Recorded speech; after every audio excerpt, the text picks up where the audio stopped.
Thank you, Joe. That's right, I'm Shox. We're going to be doing the Terran campaign of the Starcraft Brood War expansion pack for the original Starcraft, came out in 1998. You're going to see me doing a lot of menuing, a lot of saving and loading throughout the run. This is going to be done to skip dialogue. We're going to do this a lot. You're going to see it about 30 seconds into the run, and this will save about 9 minutes worth of time throughout the run. So it's going to happen a lot. Just don't want people to be confused because it's going to happen a lot. This game is hard. I'm not going to be talking very much, but I got two experts on the couch behind me. I got Sai on the right and Dabu on the left, and they're going to take it away once I get this going. Let's make a new save for this event. And I am good to go. Let's count us down. 3, 2, 1, go.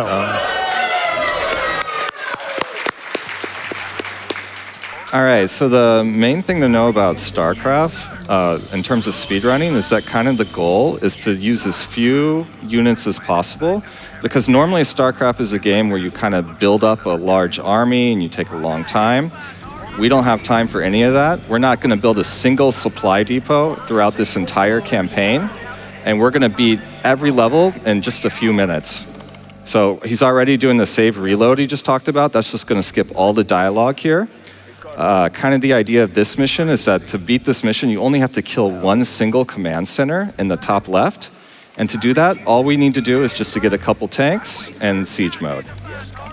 Yeah, so we have 2 tanks that we start with at the start of this level. We move to the second base because we need Vespene gas in order to research siege mode. And so basically our goal is going to be to get those 2 siege tanks in position and sieged up, and they will pretty much be the brunt of the attack, taking out the command center. But what we're also going to do is take this hero unit, Duran here, and he's a ghost, so he can cloak and kind of move by all of these units, and we're going to get him set up in a position where he can start attacking the command center as well, start chipping it away at it a little bit, and he will serve another purpose in the plan coming up as well. Yeah, so you can see he's moving right between these 2 mineral patches. The point of that is actually going to be the block units later. StarCraft is kind of famous for not having the best unit pathing, and we're going to be exploiting that quite a bit in the run, how the AI works for this game. So we've positioned them specifically so that a lot of units are going to be trying to get through them, but are going to be unable to. Okay? But in the meantime, we're just trying to get the gas for siege mode and get that researched. Yeah, siege mode is on the way now. We're pulling all of our SCVs except for just a couple to mine some gas. Repairing the tanks will be important for this strategy, so he wants to make sure to have 1 SCV still getting some gas just in case we need it for the repair. And we are basically right-clicking on one of the depots in the top left to just move through. We've got 1 tank in danger here. He's going to want to repair that as soon as possible. But basically, we want to get these 2 tanks in position, and we will be sieging as soon as it is safe to do so. The other thing to kind of know is that there's a lot of randomness in this. Like every time you play it, it's going to be a little bit different where the enemy moves the units and all that. He's got 1 tank sieged up. He's getting another one up, and tanks have pretty much infinite range for anyone who's played this game. So they're going to be able to hit that command center from there. There's going to be some enemy units trying to come up to get these tanks, and you can see all those units are going to be blocked by the ghost that we have cloaked there between the 2 mineral fields. Right, they're all trying to go up and through that path, and none of them are going to be able to make it. And now the command center is down, and we've completed the level. Nice. That was an amazing save on that tank. Nice yeah, job. It only had, what, 3 HP left? Yeah, that was pretty close. 3 HP in a dream. There we go. All right, so for the second level, this level is one of those levels where you don't do any base building, so it's perfect for speedrunning. The idea is you just take the pilot units and take them to beacons, and you get battle cruisers. So there's 18 possible battle cruisers you can get in this level, but we only need 10 of them to actually complete the level successfully. Right, and they're telling us right now to keep our units safe and everything, but we're just going to run on through.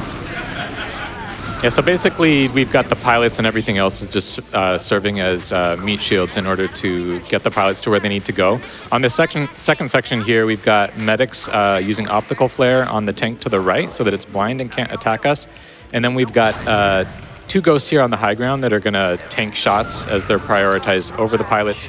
And on the left, we have a tank here that we're going to lock down in 1 second. It's locked down now, and we can get these last 2 beacons.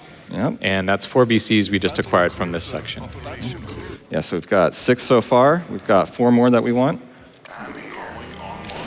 This is kind of a critical point in the run. This is one of the hardest tricks to pull off. We're going to be blinding a vessel. He's going to do a bunch of lockdowns in a row on this entire army. We're nuking our entire army for a reason that maybe Dabu could explain, and we're going to try and get these 2 pilots to these beacons. Yeah, so kind of the idea is that we don't want to actually go to every beacon.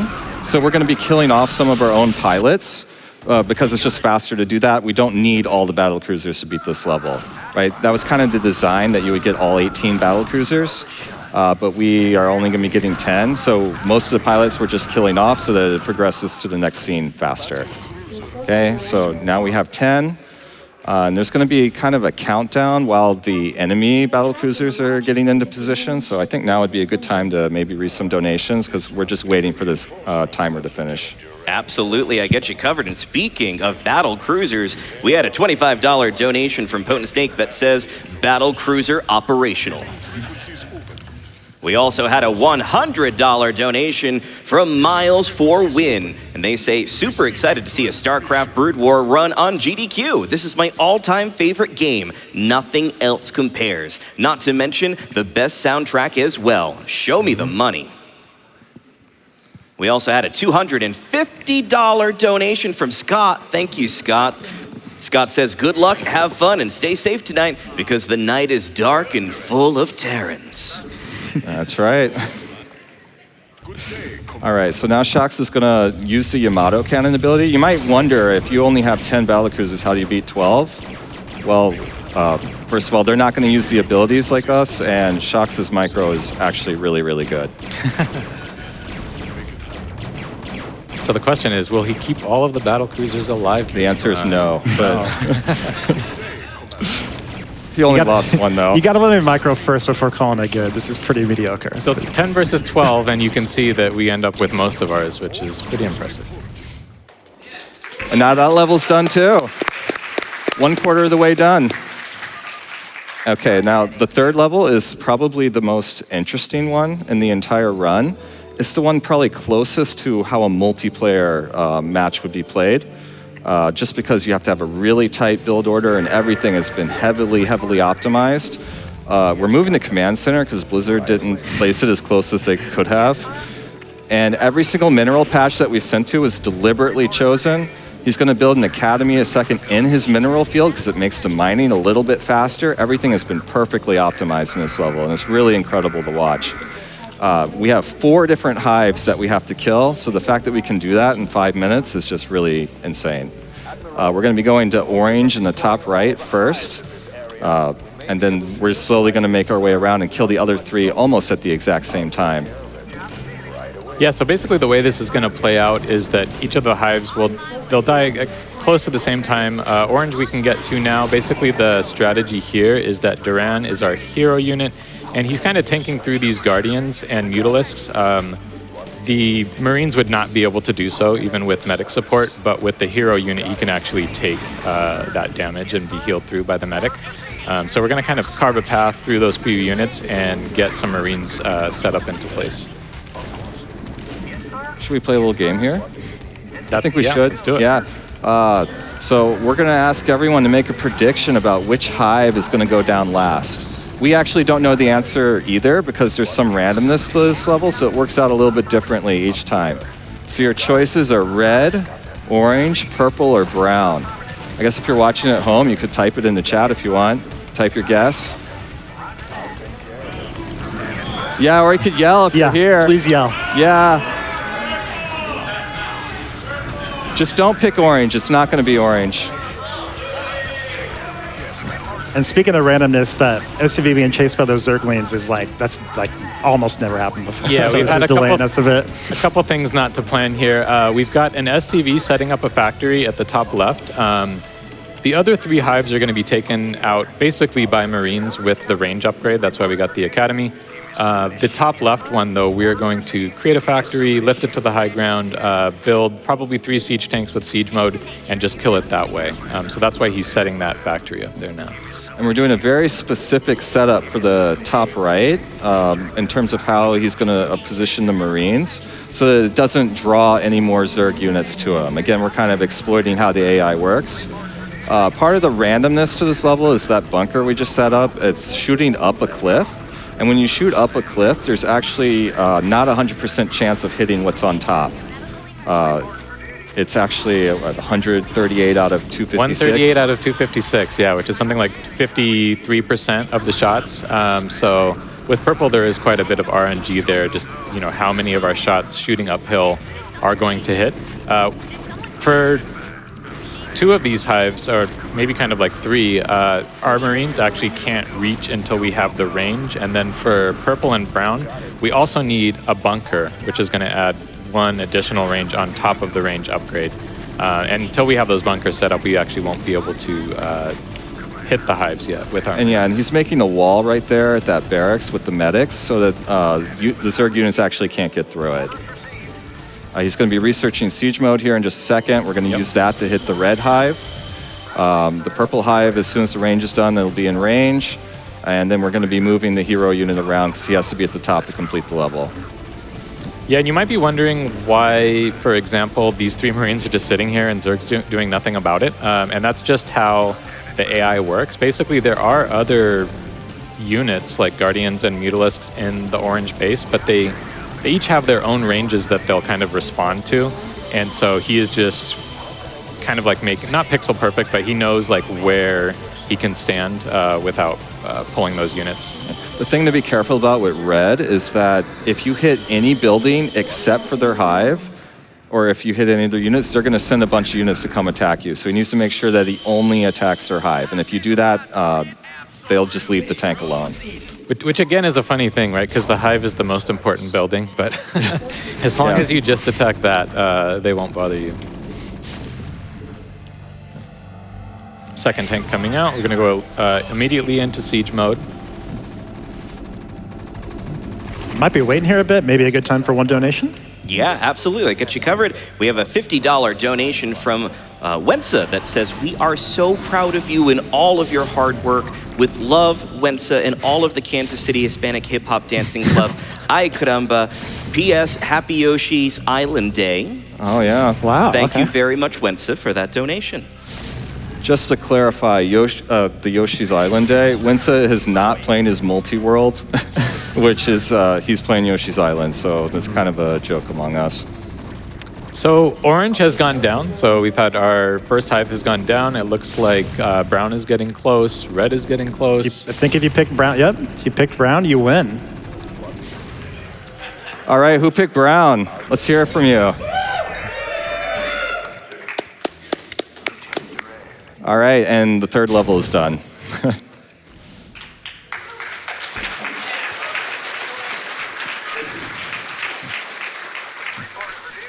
So the 4th level, you actually have 2 possible mission objectives, and it kind of influences how the next level goes. But one of the mission objectives is a lot faster than the other one, so obviously we're going to do that one. Okay. We're going to float the factory over to get it a little bit closer. It saves just a couple seconds.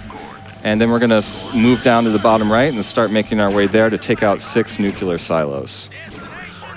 Yeah, and so the guy on the couch next to me, Dabu here, has contributed to this run quite a bit, a couple different ideas. The floating of the factory at the beginning there, so that once we build our tanks, they're going to come out quicker and we can get them into position.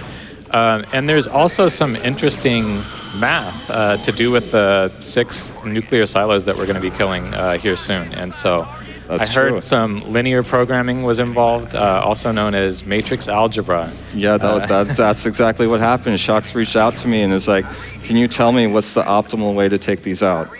Yeah, it's the first time I've used my PhD for anything. Math is important. Stay in school, kids. Yeah, that's right. But really, he's a software engineer, and I just wrote some code to brute force it. He could have done that too. I'm not as smart as you think I am. Speaking of math, can I get a quick dono in? Absolutely. Because when you donate, that's an addition on top of all of the money we're raising here for MSF. We had a $500 donation from Gath Memvar. And they say Starcraft Brood War is one of the greatest games of the RTS Golden Era and is always exciting to see it run at GDQ. Can we start a $5 train and say what our most memorable quote is? For me, it's the ever-constant reminder to construct additional pylons. Thank you, Gath, for that. So Shox is opting for a somewhat risky strategy here where he's actually lifted his main command center. He has the units he needs to complete the rest of the level. So the idea is that he's going to basically float the command center over here and land it on one of these silos, which means he's not going to have to kill it. So rather than attacking all 6, he's going to focus on just killing 5 and leaving kind of the top right one to land the command center. But it is somewhat of a more risky strat. So we'll see how that plays out. The reason it's risky is because you lose your scan, and kind of the setup's a little bit harder if you don't have your scan. That's kind of the main reason it's tricky. Shout out to Esra for actually showing us that this strat was possible. He looked at the game's code and was like, actually, you can take over one of these and it counts as killing it. So. Yeah, and that's an interesting point. So these nuclear silos, right? Normally when you play like a multiplayer game, you would build the silo on your command center. That's how it works. But in this level, they're just sitting there and they're actually neutral. They don't belong to kind of this AI that we're seeing, which is why when we attack them, similar to the hives in the previous level, as long as we just attack that and not the bunkers or other buildings, we're not going to be bothered too much by the enemy units. And then so he's just going to land that, and then once he does that, all the nuke silos will be pretty much down, and like the level will be done. Good. Let's see if he got it. He got it. Yeah. It's a difficult trick. And that level's done. And now we're going to move on to the 5th level. So the way it works is kind of like choose your own adventure, that last level, and then you go to a new level that is kind of based on that. But it actually unlocks both, so we can go back and do the faster one. It's like putting your thumb in the book and then you didn't like the outcome, so you flip back. Basically, he changed his mind. And at the beginning here, this is a very interesting level because you'll notice nuclear launch detected. So we are being nuked already. And there's nothing really you can do to stop this except for this strategy that Shox is using right here, is he's creating 2 vultures as quickly as possible. Each of those has 3 vulture mines once that gets done researching, and he's going to place them in very precise locations and take out basically all of the ghosts that are trying to nuke our base right now. Yeah, They're cloaked. Kind of the idea of the level is that you get this big army to start, and then they all get nuked. But we found there's kind of a trick to this where you can kind of kill all the ghosts that are going to use the nukes, and then you just keep the whole army, so you can just beat the level right away because you have this huge army. So we should be able to see some of the ghosts die here. As these, yeah, you can see there. One of the cloaked ghosts just went down. It's a little bloody, We went sorry. down up here.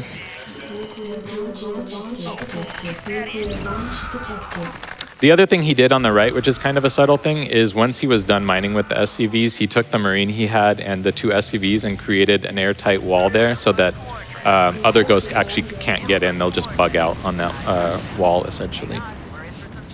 Okay, and now we're just going to take all the drop ships to the top right, and we're going to drop them on the enemy command center that we have to kill and use that to finish the level.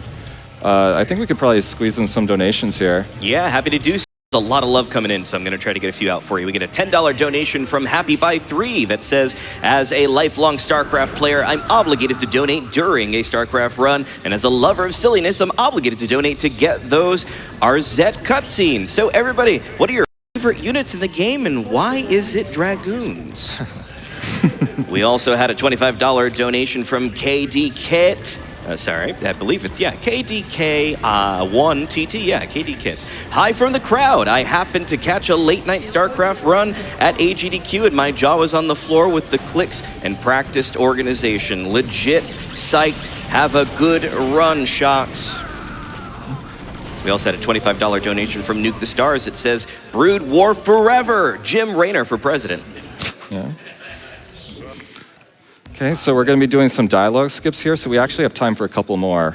Absolutely. We have a $10 donation from Ektar that says, congrats, Shox. So cool to see Brood War at our back-to-back GDQs. I'm a big UED fan. Really looking forward to seeing what they're up to in the sequel. And then I've got a 2-part dono here.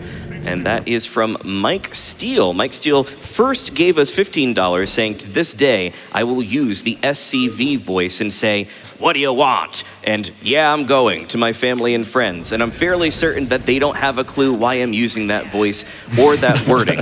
They then sent in a $5 donation to follow that up by going, oh no, it was the vulture, not TV. Here's $5 to make up for my shame. It's okay, Mike, thank you. All right, so we're on to the next level. This level actually starts with a cutscene.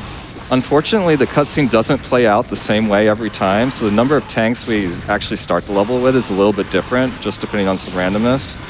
Let's see, I think we're gonna lose a tank. Yeah, we're gonna lose one. He does not have control right now, basically. He's waiting to get control of his units,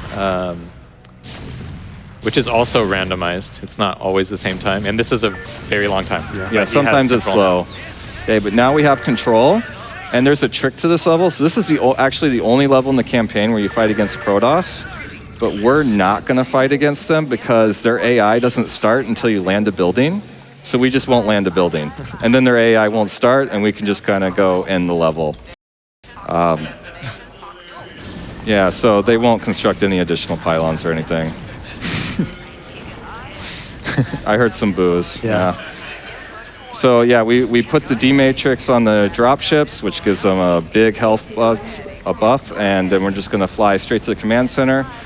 There are the enemies will still attack. There's definitely an Archon named Reggie who has ended some runs. But you'll see like the Protoss isn't even mining. He's just AFK. And we're just going to attack the enemy command center, and then the level is done. I think we can squeeze in another donation. Absolutely. Really quickly, I want to let everybody know we already met. Watch all the absurd cutscenes for RZ, the Jewel of Faramore. Thank you very, very much for making that happen. But you know what? Our mission is not done. There are still several incentives available. So when you go to donate, make sure you scroll down. Get every dollar worth for your dono by selecting the open incentives, and let's unlock the remainder of the incentives here. We had a $100 donation from Duck King that says, watching Starcraft brings back so many memories for me. Its massive influence on competitive gaming has had a profound impact on my life that continues to this day. So proud. So proud of Dabu, Sai, and Shox doing the game proud on the big stage. Thank you, Duck, for that donor. Yeah. So now we have another level where you don't do any building. This is an installation level when you kind of have to run through it. Essentially, the main trick to this level is that if you let most of your units die, you can actually skip a lot because they didn't want you to get soft locked. So there's a lot of like doors that normally you have to go through to these beacons to open, but if all your Marines are dead, then your hero unit Duran can just open them automatically. And it skips a lot of dialogue and everything else. So Shox is going to be stimming all his Marines to get them as low health as quickly as possible, and he's just going to let them all die off. Yeah, so we're going to come around the corner here, and we're going to stem a bunch, and the goal is to kind of have them die right here. And Duran's going to move forward on his own. Yeah, now that all the Marines are dead, the door will just open, and we can skip quite a bit. Yeah, so Duran's going to just be making a bit of a trek here, so this would be another good time for a few donations. Absolutely. We have a lot of quotes coming in. But you know what? We got a $9,001 anonymous donation.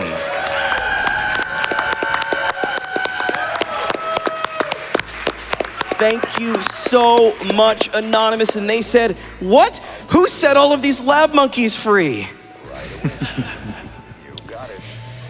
And we have a couple more of these quotes here. Let's see what we got here. We have a $10 donation from Sailor Jade that says, my favorite StarCraft-related quote would have to be Entaro Tassadar. And we still have time for a few more. Absolutely. We have a $5 donation from Xanados that says, on that $5 quote train, one of my favorite quotes is from, let's hope I get this right, Arcturus Mensk. I will rule this sector or see it burnt to ashes around me. Really quickly, $5 donation from Raka that says, my favorite quote was always, you called down the thunder, now reap the whirlwind. Get those quotes in, everybody. All right, so now spoilers is about to happen, but we're going to be skipping the dialogue, so you won't see it. You don't have to worry about these spoilers from 1998. Is it still considered a spoiler at this point? I don't know. Yeah, what are the rules? I don't think so. Someone needs to go post it on GameFAQs, see if it gets moderated. So the second half of this level, basically, Zerg are on the loose, and there's going to be a countdown, and we're just kind of trying to hightail it out of here. And you're going to see a strategy basically where, kind of similar to before, he's going to pick 2 specific Marines, stem them, and run them forward. They have tasks to do, and then kind of the rest of the group is going to stay back and isn't too important. Yeah, they give us 15 minutes to get through this, but there's no way we're going to take 15 minutes. So we got our 2 Marines out in front here. And a lot of the Zerg units, you'll notice, are just like on move commands, right? So as long as you don't bother them, they won't bother you too much. There are some exceptions to that, but that's, for the most part, what we'll play out here. We're mostly going to be running through here. Do we want to do a few more donations? Absolutely, I'd love to be able to get that for you. We have a $200 donation from Run Hard Dugali that says, "Dearest Helena, by now the news of our speed run has reached the Earth. The speed runners we sent here to run are unbelievable, and the glitches we were sent to learn have proven to be stronger than we anticipated. Whatever you may hear about what has happened out here, know this: the frames did not die gloriously in battle. We killed them. Our skills killed them, and now our community raised many funds for MSF as well. You will never see a run like this one again, Helena. Tell our children that I love them, and that their father speed ran in defense of their future. Au revoir." I don't know if I've seen this before, where the Ultralisks have actually come in the room as well. That was a little scary. Yeah, But that usually doesn't happen. we're waiting for these Zerglings just to move by so we can move forward. He made a safety save, so I think it's going to work. Yeah, the out turrets okay. weren't really up to the task of taking the Ultralisks out there. So if we get through this part with 2 Marines, that would be ideal. It looks like we're going to. We've got infested Terrans coming up here. We want to sack and get both of those? Okay, Yeah, we good. did. That was Great. Good. And then we have the other Marine. We're just going to stem him around and run and rescue a few more units up ahead. And we're going to have this big battle on this high ground here. We're going to pull back just to get a better concave and fight this out. We've got some Hydralisks under the ledge, but you know they're suffering from that 53% accuracy that we mentioned on Tarsonis earlier. There's a very obvious high ground joke here, and we're not going to make it. You can make it yourself if you want. All right, we have a lot of Marines. This is more than usual. This so is we going can just really move well. on. Yep. Sometimes we have to wait there to heal up a little bit, but in this case, I think we've got... Yeah, and we're just copious going to amounts run of on through. Kind of the interesting thing about this is that up ahead, there's normally a defiler if you're playing this level normally, but because actually the spawn and raid, the defiler won't spawn if you have too few units, because they really wanted you to beat the level, so it's just not going to show up. Also, these Zerglings, this looks really hard, but every time they kill a unit, they actually burrow, so you can just run past. The AI is very questionable. Look at all these Zerglings just running past, trying to hit the "I'm a robot" captcha. And that is that level. All right.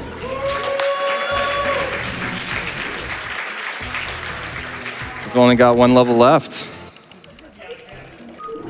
By the way, if you don't know, normally in a casual playthrough of this, each level takes about an hour. So the fact that we're going to do all of them in just under 40 minutes is really incredible. Yeah, we got a good start there. Shox built like 5 different buildings there. I'm not sure if you noticed. I guess 4 different buildings like immediately before the screen went over, which that's a great start to this level. You also notice that we have a bunch more money than we normally start with on these levels. But basically in this one, it's called To Chain the Beast, and the Overmind is here on the map, right, which is kind of like the controller of the Zerg swarm, right? And we need to get 4 medics to the beacons around the Overmind, and basically they've like reversed the formula for stim pack, and so we're going to use that and just kind of calm the Overmind down a little bit. That's the goal here. You did do your homework, didn't you? I didn't hear you say that in I never rehearsal. knew the name of the level. So essentially, he's going to be building very specific units here. We're going to get 2 starports so that we can get drop ships. And we're just, because normally there's a lot involved in this level. There's multiple Zerg broods here, and they each have a gimmick. We're not going to see any of the gimmicks because it's going to beat the level too fast. Yeah, you normally need to take out the Cerebrit for each brood, but basically we're just going to fly directly to the Overmind. These buildings right now that he's moving forward are, you'll see the kind of function that they play coming up here, but basically they're going to tank shots from the spore colonies and allow our drop ships to go by unscathed. Yeah, I think while we're building up, we could do a few more donations. Absolutely. We got a whole bunch of quotes coming in. Thank you so much for keeping them going. We had, let's see, oh, so many good ones. A $25 donation from Fly on the Wall that goes bzz, bzz. We had a $25 donation from Devonator MC that goes, you require additional pylons. One that's not a quote, but I want to make sure I get over to you, Shox, is we had a $100 donation from Dizzy Wee that says, stay frosty, Shox. What's up, Dizzy? Cool, so these drop ships, one thing that's really interesting about this level is at the end, which is going to be one of the hardest tricks, if not the hardest trick in this run, he's going to want the units to come out in a very specific order. And the way that the dropships work in StarCraft is they're first in, first out. So FIFO for you programmers out there.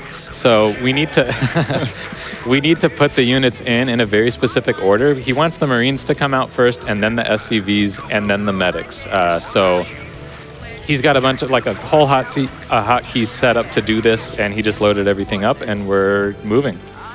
You'll notice maybe that there's also a Marine in that control group. That's to keep the dropships stacked in a very specific fashion. That Marine won't move because it's trapped by 3 other Marines against the mineral fields. Shox is so fast you probably didn't even see him trap that Marine. All right, so the engineering bay is drawing fire here, and once it's chosen its target, it will just keep attacking that, even though it makes more sense to switch to the dropships. So we're just going to fly right by. And we are going to do a safety save, right, Shox? Yeah, this is a tricky run. Yeah, we're doing this is the trickiest trick in the whole run. This is where the Elden Ring main theme starts playing. Let's see if you can do it.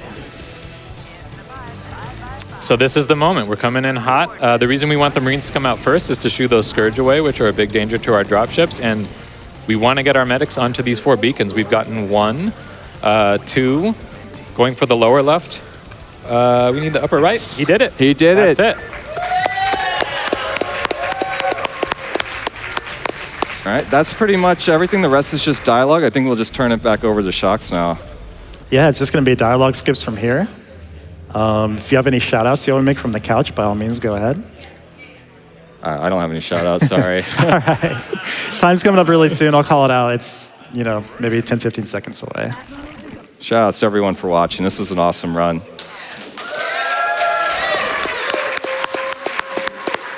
All right, time is coming up very shortly. And time. GG. Wow. 32:19. That's a great run. Only 20 seconds off the world record. That's incredible. Nice. Well, yeah, that was a really good run. Thank you so much, GDQ, for having us out here and running this game that's probably older than most people watching. There's at least half the people watching, probably. Read about it on Wikipedia, right? Yeah, read about it, watch a TikTok about it or something. Yeah, shout outs to the RTS Speedrunners Discord. Really good community for learning RTSs, especially StarCraft. Shout outs to BSB, shout outs to Scott, and thank you so much for having us out, and let's support Doctors Without Borders.